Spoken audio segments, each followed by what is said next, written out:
दीनानाथ कहानी को लाइक करें, शेयर करें और हमारे चैनल कथा कहानी को सब्सक्राइब करके बेल आइकन का बटन दबा दें। कई दिनों और रातों से लगातार बारिश हो रही थी। पक्षी बड़े पेड़ों में छुपकर बैठे थे। कुछ चिड़ियाँ गिरते हुए पानी से सुरक्षित रखने वाले अपने आरामदेह घोंसलों में छुपी हुई बैठी थीं। कुछ मीनारों की मुंडेरों में छुपी बैठी थीं। पेड़ की खोखलों में छुपकर बैठे हुए पक्षी तो इस सब परेशानी से बचकर मज़े से रह रहे थे। इनमें से कुछ पक्षियों ने तो पूरी बरसात के लिए अनाज के दाने और दूसरा भोजन भी इकट्ठा कर रखा था।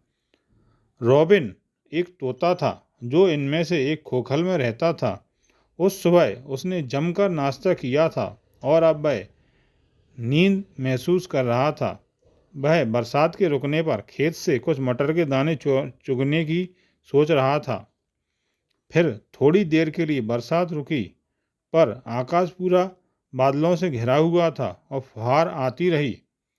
रॉबिन अपने बचपन की याद कर रहा था, जब उसके पिता ने उसे सिखाया था कि बहुत ऊंचा उड़कर अचानक नीचे आकर किसी डाल पर कैसे बैठा जाता है।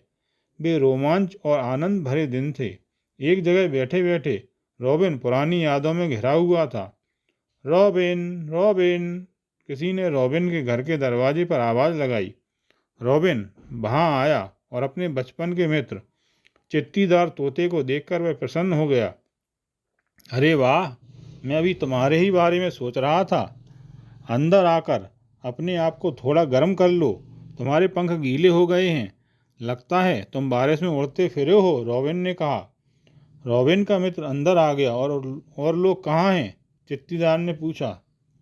मेरी पत्नी पास की खोखल में है, उसके पास सेने के लिए कुछ अंडे हैं जो जल्दी ही फूटने वाले हैं, रॉबिन ने कहा।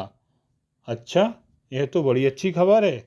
तो तुम्हारा परिवार बड़ा होने जा रहा है। बधाई हो, बधाई हो, चित्तीदार ने कहा। रॉबिन और उसके मित्र ने कुछ समय अपने बचपन के रोमांचक क्षणों को याद करते हुए बिताया। रॉबिन ने चित्तीदार को भोजन कराया और वे उससे बातें करते रहे। तभी खोखल के बाहर कोई आहट सी सुनकर रॉबिन ने अपना सिर उठाकर देखा। एक बड़े से काले सांप की चमकदार आंखें देखकर वह सन्न रह गया। वह अपनी दो मुही जीभ को लपलपा रहा था और फुफकारता और कुछ कहता जा रहा था। मैंने पिछले 2 दिनों से कुछ नहीं खाया है। मुझे बेहद भूख लगी है।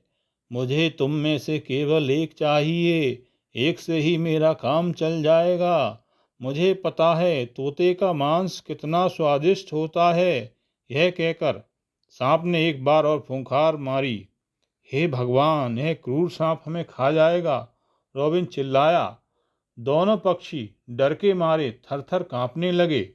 वह भयानक सांप धीरे धीरे खोखल के अंदर आने लगा, लेकिन जैसे ही उसने अपना सिर खोखल के अंदर डाला, उसी समय पेड़ पर कड़कदार बिजली गिरी और एक बहरा कर देने वाली आवाज़ हुई। जले हुए मांस की गंध खोखल में भर गई।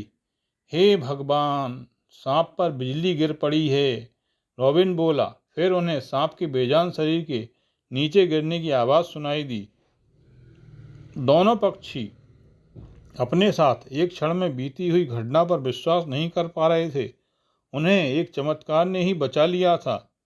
ईश्वर मुश्किल समय में हमारी सहायता करता है और हमें खतरे से बचाता है, कहते हुए चित्तीदार के शरीर ने झुरझुरी ली।